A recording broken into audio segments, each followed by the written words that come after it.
Thank you very much indeed. You can tell I'm really an IT person because I have my cards. Sorry. I am very pleased to be receiving this special award because I've known AbilityNet from pretty well start, and particularly here in BT Centre, because my career started in the Post Office Research Station at Dollis Hill, which morphed into BT. And I was an active member of something called the Real Time Club, which was the early lobbyist to get telecommunications out from the post office and into BT, so I sort of feel a bit at home. I like to do new things and make new things happen. All my wealth, because you've heard I was a refugee, all my wealth comes from my 30 plus years in my own company, in what became the FI Group. Then it changed its name to Zanza PLC, and now it's, after 45 years, it became part of Stereo. I founded this as a social business back in 1962 as a software house for women, a software house of women. And it made a significant difference on the professionalism of women, especially in high tech. 62 this was. Now, some of my wealth has gone back into the IT industry. I gave over 10 million to the Oxford Internet Institute, which focuses on the social impact of the internet, devoted really to studying those issues.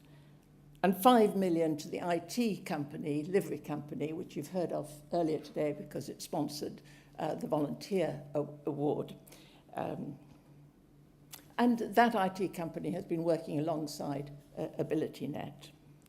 I've always concentrated on the social, economic, legal, and ethical issues, both on technology for women and appropriately for the 4th of July, for independent living for those with disabilities. In 1981, the International Year of Disabled People, I moved from the use of computing for things like robotics to its potential for communications. The blind to see, the deaf to hear was my headline.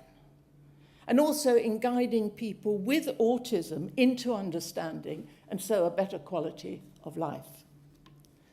My late son Giles was autistic, but also learning disabled, without speech and epileptic, very vulnerable.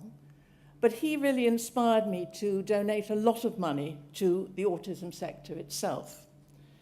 My largest autism project, 30 million and 5 years of my life, now has wonderful iPads being used by both the pupils and adult students of Priors Court School, all learning disabled and with autism, many without speech, but all having what the social workers call challenging behavior.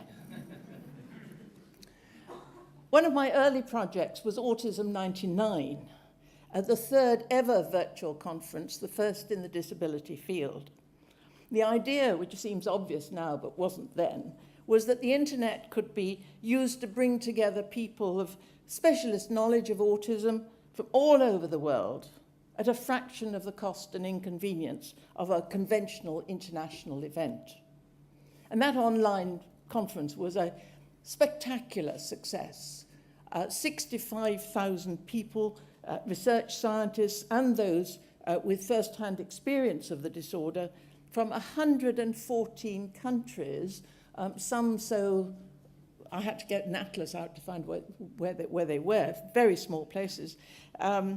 They took part in Autism 99, and the connections they forged made a living legacy of relationships around the world. Probably my latest project, it is only probably because I have an exploratory meeting next week in Dublin, is targeted to develop employment opportunities for people at the intellectual end of the autistic spectrum who have Asperger's syndrome. And the target is for 1 million, yes, 1 million, employed in the IT industry by 2020. And I know that BT has been a pioneer in that area.